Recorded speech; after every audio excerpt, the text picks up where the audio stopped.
Hello everyone.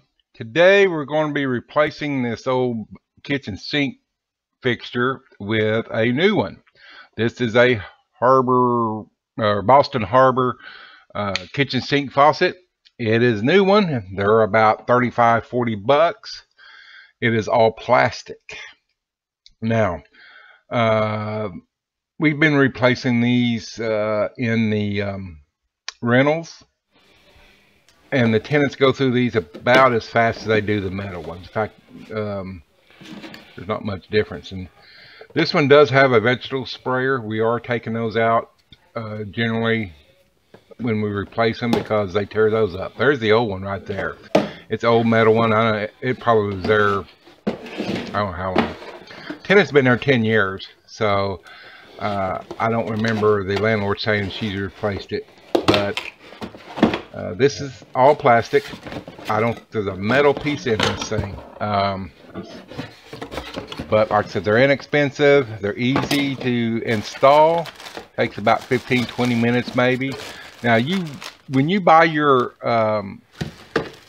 kitchen sink faucet, get new supply lines. This is the old vegetable sprayer. Most of them come right out of here. This thing is so corroded that I had to cut the hose to get it out. The old sink fixture was leaking up at a metal connection at the swivel.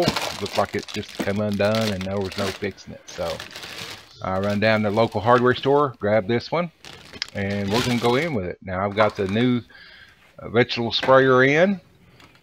It's not, obviously I don't have the nut on the bottom. I'll do that when I get under there. But these things are pretty easy. You just pull the old one out. Like I said, get your new supply lines and put those on. A lot of times putting a new supply line on is harder than a sink fixture if they're all corroded and everything.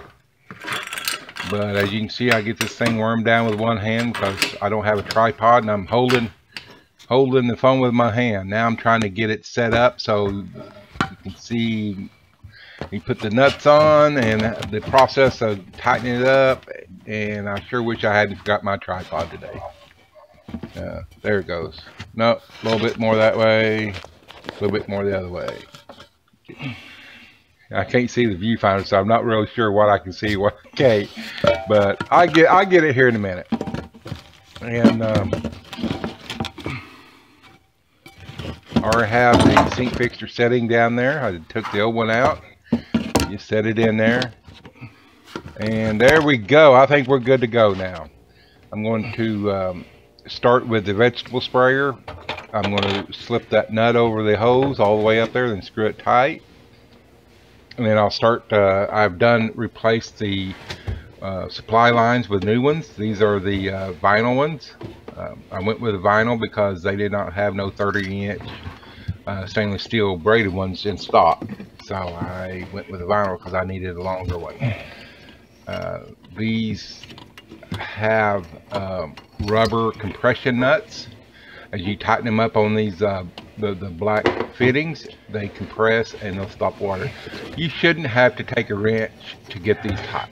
All these, even these nuts on the faucet, on the vegetable sprayer housing here, hand tight, just really good hand tight. There's no reason you should have to take a wrench to tighten these down. And once you get it started, I'm trying to fit my big old body under this cabinet, and once you get started they go pretty quick. Now you do want to make sure it stays centered. I've seen some holes that, man, that, you know, that housing would almost come all the way through. Other holes I couldn't hardly get the hose down through. They were so small. They're pretty much nowadays they're all standard. And like I said, on this one, I'm not sure. They did not have a non-vegetable sprayer sink fixture, so that's why. But we've been, as we're replacing kitchen sink fixtures, we're taking the vegetable sprayers out. There's so much problems with the tenants. They break them. You know, something's always going wrong, and just saves so much time. Now, a lot of times you'll see this white sticking down over here between these other two black connections. Make sure you take the tip off of that. Right. Oh, no, I'm putting a nut on. But you see it kind of brown looking thing. You'll want to pull that off because your sprayer will not go on there with that cover on. That's to protect from getting trash or damage the threads or something. So put the black nuts onto the sink fixture. You're just going to tighten up hand tight. Make sure your sink fixture is centered up in the opening. You might want to look at it before you tighten it down finally. Make sure it's squared up. You don't want it offset or something like that. So get these on, snug them up tight, go out and look at it, make sure it's where you want, and then go back underneath and tighten these up with your hand as tight as you can get them. Sometimes if you try to use a wrench on these, you will break them. They are plastic, so they're not that sturdy. So you can see there, I pull the cap off. Make sure you pull the cap off your vegetable sprayer outlet. And I'm going to connect, I think I'm going to connect the cold, yeah. I started to put the vegetable sprayer on, wait a minute, let's just go in order. There's the cold side. Like I say, these again, hand tight. I don't know, other than my pocket knife for getting the box open. And the vegetable sprayer just snaps on. It has a little O-ring. Now some of them are still screw on, but most of the newer ones are just where you press them on and they snap up there. And we're going to get this all tightened up.